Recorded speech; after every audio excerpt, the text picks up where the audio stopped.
Hello and welcome back to Mount Buses. Welcome back to the podcast.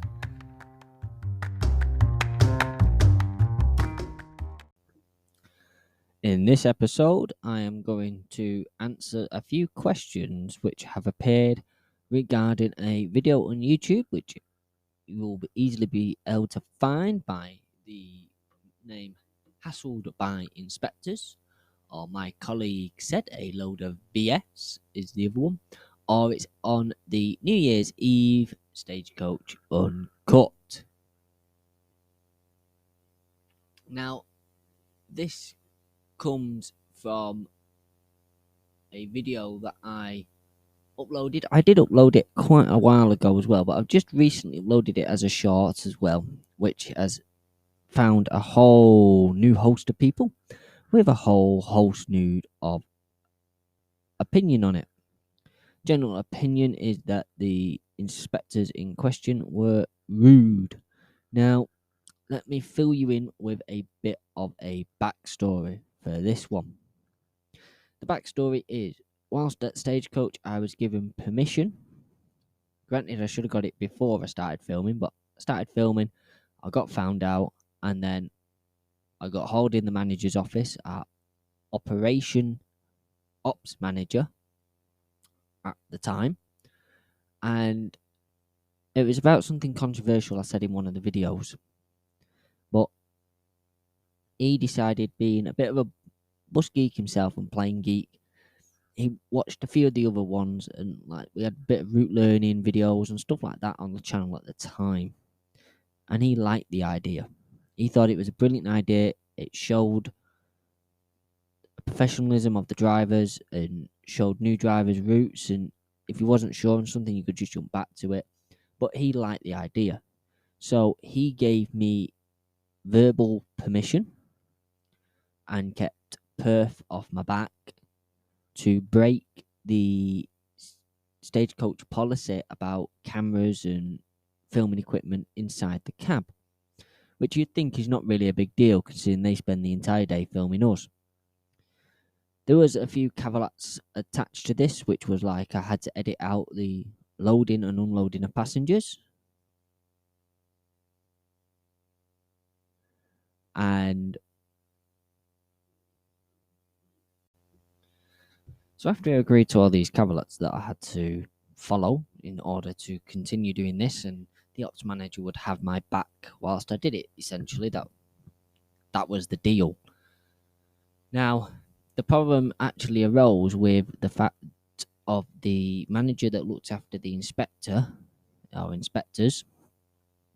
didn't like the idea. He didn't see the point in it. He didn't see why people wanted to watch it on YouTube. He just didn't see it. And them two then disagreed, and disagreed quite well.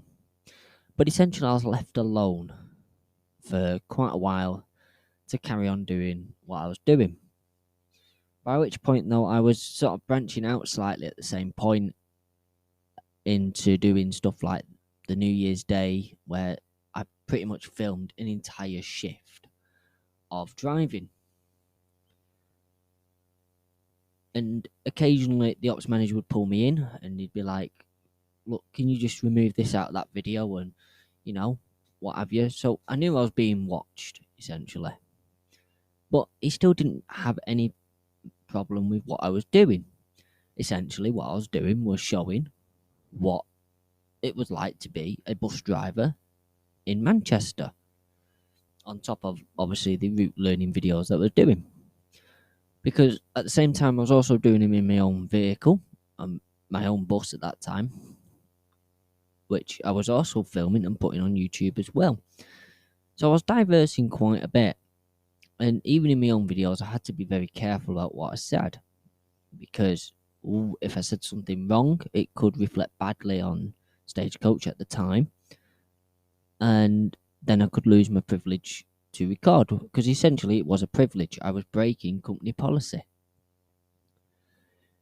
So after a few more disagreements, the manager who was in charge of customer service, can't say his name. He's not there any longer. He's now working for a different company, a better job. But he decided that he would tell the inspectors that had been told to stop, which wasn't true. Both my manager and my ops manager, so there's two managers on my side, didn't have a problem with it, as long as I stayed professional, or to a point. They understood how to be a bit comical at the same time, but as long as I weren't effing and jeffing and, you know, driving dangerously and showing a correct way of driving, and you know how it is, as long as I'm showing a professional standard of some description, there was no problem with it. There was never any problem with it. And this went proven showed a little later down the line, which I'll touch on in a moment. Now, after all this, I then decided to leave. And so I left and then came back. When I came back, I still had the same ops manager, but I could already tell that the customer service manager didn't like me. And I could tell this by the fact that the allocations manager wanted me out on the road, so did the other manager and the ops manager. Even the training manager just wanted me out on the road, because I'd only been gone 8 months. 8 months. And they were basically forcing me to sit the new driver training program, which is a form of CPC. It's not mandatory. If you've only been gone 6 months, you can go straight back out on the road. But because I'd been doing all this previously, and I did a lot of overtime previously and what have you, they never had an issue with me essentially whilst I was there. They asked me, do I know the routes still? I went, yeah. So, you've still been driving buses, haven't you? Yeah. The ones we have? Yeah. So they were trying to get them to fast track me through, basically, so I didn't have to sit this new driver training program, didn't have to do the route learning, didn't have to do the refresher on the ticket machine, didn't have to, and all this, because I already knew it all. I'd only been gone 2 months longer than the 6-month cut-off. Wasn't a big deal. And if anything, in that time I'd have been doing trickier driving than I was doing service work. But the customer service manager decided that it'd be too high of a risk, and he basically forced me to sit this new driver training program. And at the time, my CPC card was full, so it didn't count to anything either. So I was quite frustrated. I had to go sit through VF and all sorts. And I kept saying to him, I was like, I'll just sign the paperwork. It's on my head then. You know, I've signed the paperwork to say I'm fit and I know this and I know that, I know the routes. And no, you got to do it. So at this point, it was quite clear that the customer service manager didn't like me. Why he got a view in it, I don't know, but either way. So when I went back, let my feet settle in for about a week, 2 weeks again. Bearing in mind, once I'd done these 3 days of stupid training, essentially, I was able to just sign the routes off before I'd even sat on them. And I signed everything else off. I just had to sit these 3 NTP courses, which was 3 days. So I let myself settle back in, you know, I'll start racking the overtime again straight away. And then I approached the ops manager and went, is it alright if I carry on making my videos like I did before I left? And he went, yes, not a problem. Same caveats as before. You know, don't bring the company into disrepute. Same deal, basically. So I said, thank you very much, and left his office. Then, again, you always have a hiccup. As YouTubing, you always have a hiccup, especially when you're filming corporate stuff. It never goes smoothly. So, the customer service manager decided to tell his inspectors that I were no longer allowed to do it, which is what you see in the video. But what was frustrating about this was the fact the employee or the inspector, the manager, whoever it was, I've got an idea who it was, didn't bother to even come to me face to face. He sent inspectors to question me. And the inspector's words were, "My colleague has told me that you had been asked to stop doing that." And they shut up quite quickly when I go, "No, John Ambrose has given permission." I could say his name because it's in that video anyway. And so on and so on. So this went on. So they pulled me, they got the trip forward, they never bothered me again for the entire night, and they stayed way out of my way. I think the reason they stayed way out of my way was because at the end of the day, when they film themselves on the body cams, they can get rid of it. When I film them doing things, if they're breaking the company policies, I can drop them right in it. And I think at some points they got quite concerned about this. So that was the first run-in with them, essentially. And bear in mind, the first time I was at Stagecoach, I'd never had a run-in with an inspector. Never. Every time I spoke to one, I was friends with one. I did some stupid stuff. Like on a night bus, I'd put headphones in on one ear. But when they're all singing Bohemian Rhapsody at the top of their voice and banging on the roof, to concentrate, it helped. That's when I got a Bluetooth hat after that, so I didn't get caught again. But essentially, I didn't have any issues with them. You know, me and my mate, we both had each other's backs. I told him that I got spotted, and he helped smooth it out. He had quite a holding over the inspectors. Not in a bad way, but he was friends with them.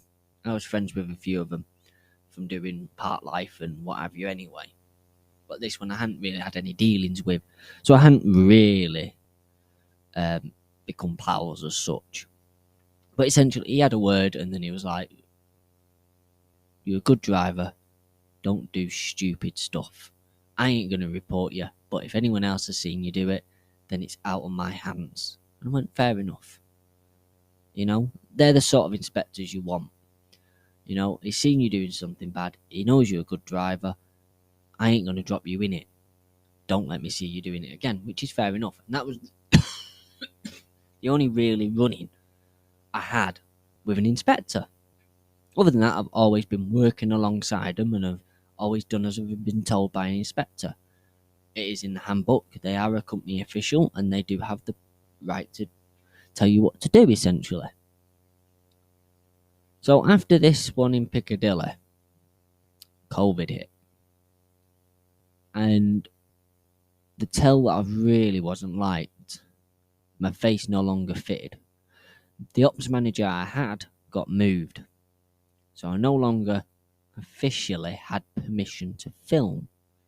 But I carried on anyway. The new manager wasn't too keen on the idea, but he won't be. The old ops manager was old school. You know, he knew where you could bend the rules, where you could get and do what you wanted, essentially. He'd been a driver. He knows all the tricks in the book. You weren't pulling the wool over his eyes. But for that, he was a good manager. Not a lot of people liked him because he was old school and because you couldn't pull the wool over his eyes, but he was good. If you ever had a problem, you could ask him. And, you know, he'd always find time to sit and chat with you. Now, the new manager that we got was a graduate. You know, never driven a bus in their life. You know the sort. Don't really know the job. They've been taught it in the classroom and then they come tell you how to drive a bus. He wasn't liked. Or I didn't like him either. At the most point, anyway. So he was umming and ahhing about this permission. And then he sent me to Middleton, where the old ops manager was. So then I officially had permission again. But before that, before I got transferred over there temporarily, which another joke and a half, obviously COVID hit, and I took out a Trident. It had been in the workshop. I was the first user at 7 o'clock at night or whatever it was. But either way, I was the first user. The vehicle had just been deep cleaned.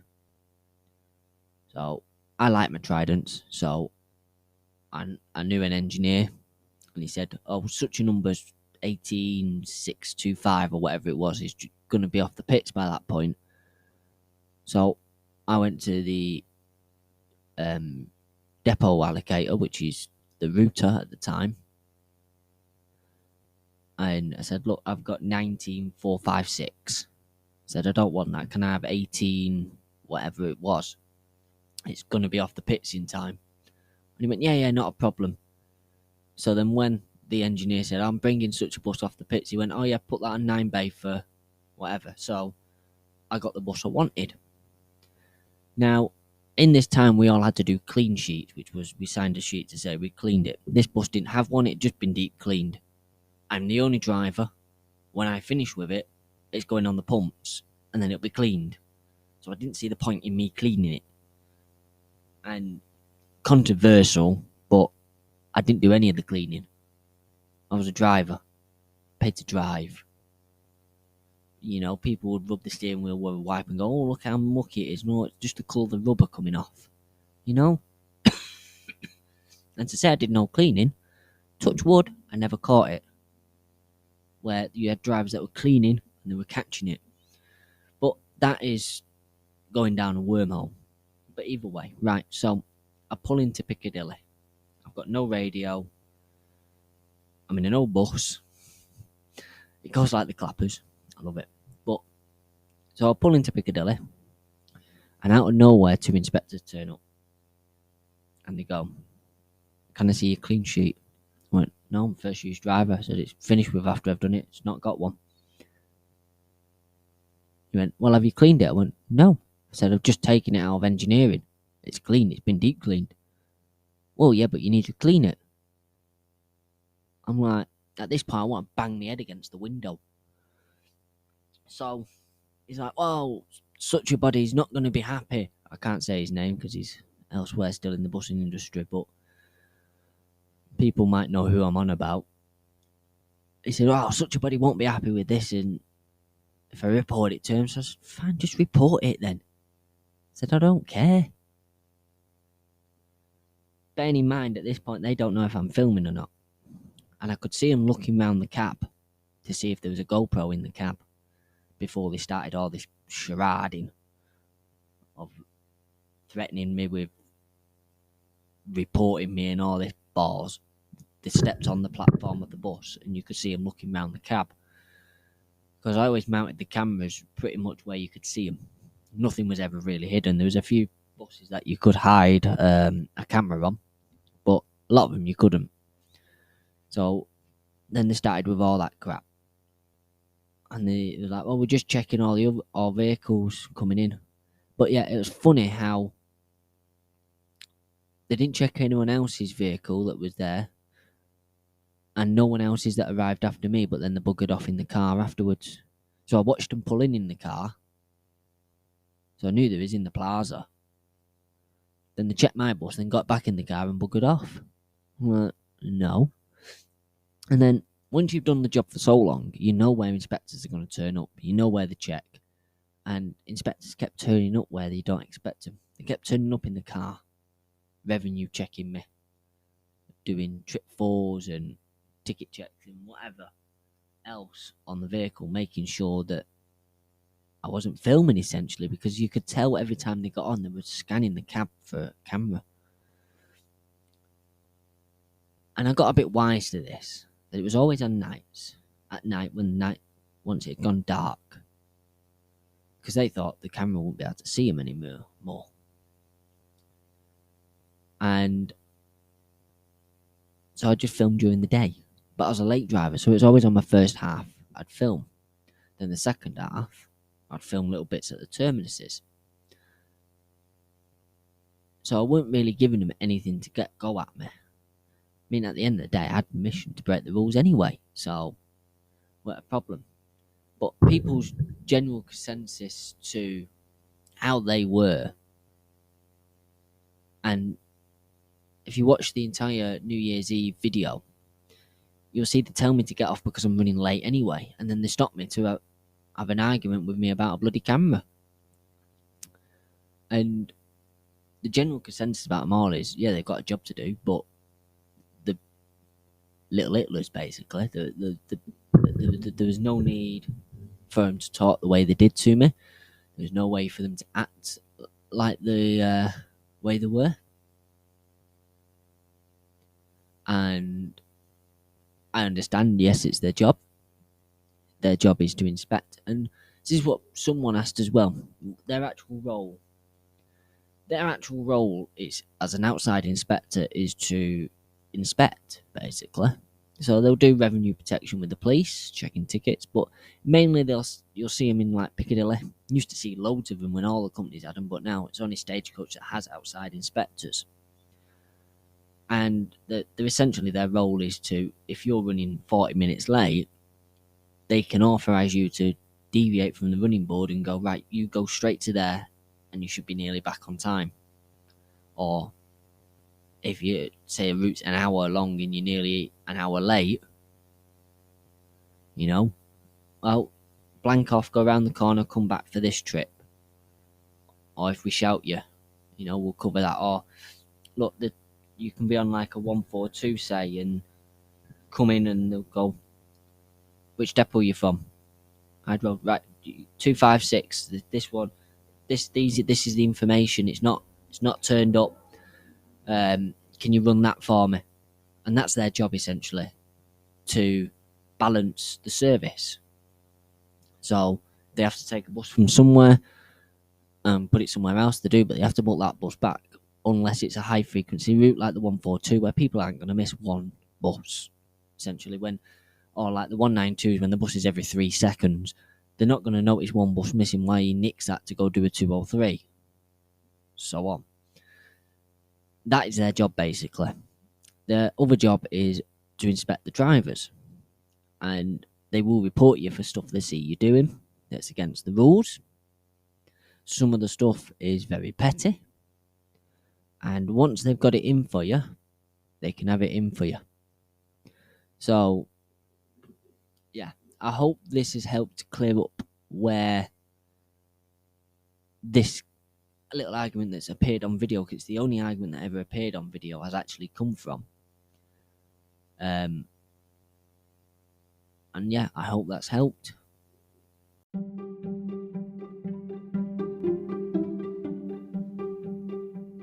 This has been Manc Bus's podcast. Thank you so much for listening.